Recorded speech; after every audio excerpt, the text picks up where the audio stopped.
нашиот Господ Исус Христос. Кој љуби татко или мајка повеќе од мене, не е достоен за мене. Навистина овие зборови не се лесни, а уште потешки се за прифаќање. Не изгледаат како мешање во нашите семейни односи. Но тоа е така навидно.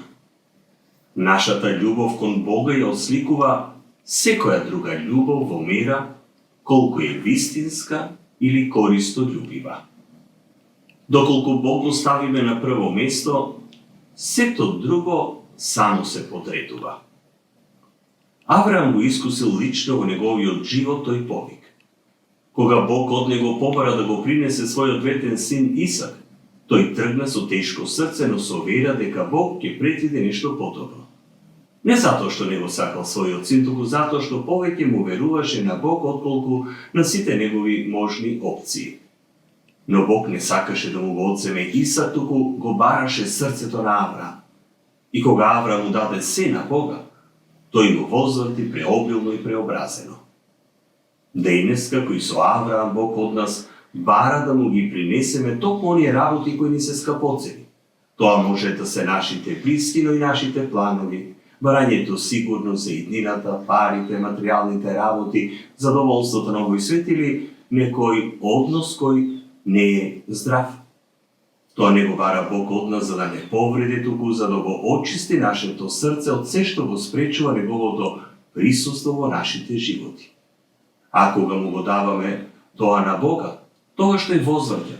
Не секогаш онака како што очекуваме, но секогаш на начин што води во живот кон вистинска слобода и вистинска радост. Исус вели, кој не го земе својот крст и не оди по мене, не е достоен за мене.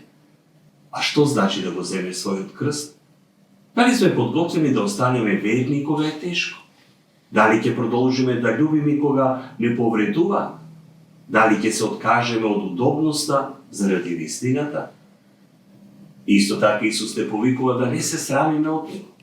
Кој ќе ме признае пред луѓето и јас ќе го признам пред мојот Отец. Но да се прашаме, дали го признаваме Христа во нашето секојдневие? Дали сме сведоци во нашето семејство, на работа, меѓу пријателите за него? Петар прашува, ете, ние оставивме се, што ќе добиеме? Прашање кое е сосема легитимно, кое го поставува човек кога е уморен од бројните борби во животот.